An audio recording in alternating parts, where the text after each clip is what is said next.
Tħabbret l-attività Pet Day bħala parti mill-inizjattivi li l-Gvern qed jħejji sabiex l-annimali, partikolarment l-annimali domestiċi tal-familji Maltin u Għawċin, ikunu aktar inklusivi fis-soċjetà Maltija.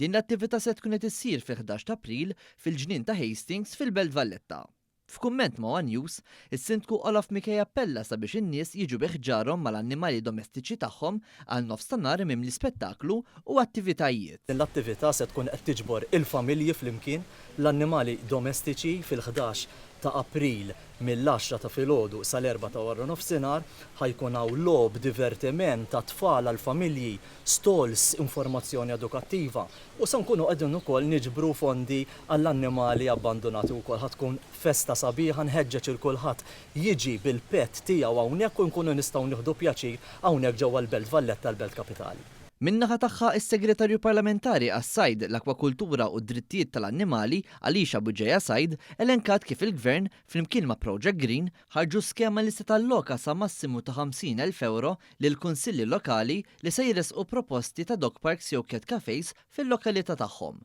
b'allokazzjoni totali li tilħaq is-750,000 euro. Aktar minn hekk irrimarkat li ma' 60% tal-familji Maltin u Għawċin għandhom minn tal-inqas pett f'darhom u għaldaqstant l-impenn tal-Gvern favur il-ħarsien u l-inklużjoni tal-annimali għandha tibqa' waħda kruċjali. Wara numru ta' snin nagħmlu festa annimali, issa qegħdin naraw kif inkomplu nifirxu dawn it-tip ta' attivitajiet ġewwa rħula u bliet. U propju għalhekk kienet din id-deċiżjoni li nagħmlu din l-attività ġewwa l-Belt Valletta sabiex inkomplu mhux biss inħeġġu aktar nies ikollhom annimali, ġifieri 60% huwa numru sabiħ ħafna. Jekk permezz ta' dawn l-attivitajiet inkomplu nżidu naslu għal 70-80% nkomplu nuru kemm aħna popolazzjoni li propju